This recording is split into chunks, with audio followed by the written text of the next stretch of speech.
Une tradition religieuse bien oubliée aujourd'hui est celle des rhénages. Pourtant, dès le XVIIe siècle au moins, on pratiquait les rhénages dans toutes les paroisses du Cantal, et même plusieurs fois par an.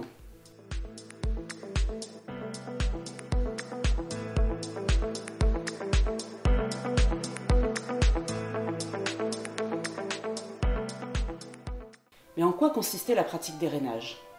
Il s'agissait, le jour de la fête d'un saint important pour la paroisse, de la mise aux enchères de titres et de privilèges. Le curé orchestrait l'enchère, et chacun pouvait offrir une somme afin d'être le roi, la reine, un lieutenant ou un simple porte-enseigne lors de la procession. Certains s'endettaient lourdement pour avoir le privilège d'être le roi ou la reine d'un jour.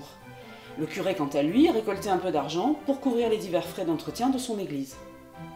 Les archives diocésaines conservent des registres où l'on tenait une comptabilité minutieuse de ces rhénages. On peut y voir les noms des paroissiens, les sommes versées et le titre ou le privilège obtenu. Dans le Cantal, à Vic-sur-Cère, on célébrait 5 rhénages en 1782 en l'honneur de Saint-Blaise, Saint-Jean, Saint-Pierre, de l'Assomption et de Saint-Roch. On pouvait acheter les titres de roi, de reine, lieutenant, lieutenante, mais en 1793, le titre de roi est opportunément remplacé par celui de président. À Condat, en 1810, on célébrait les rhénages en l'honneur de Saint Jean-Baptiste, de Saint-Nazaire, du Saint-Sacrement.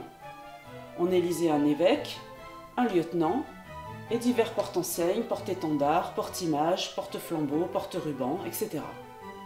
À Leucamp, en 1828, on célébrait 3 rhénages en l'honneur de Saint-Amand, de Saint-Capré et Saint-Ferréol. Après la grand-messe et la publication du rhénage, une procession avait lieu où ceux qui avaient emporté une enchère pouvaient porter fièrement la statue du saint, ou une croix, ou une bannière, ou un simple cierge.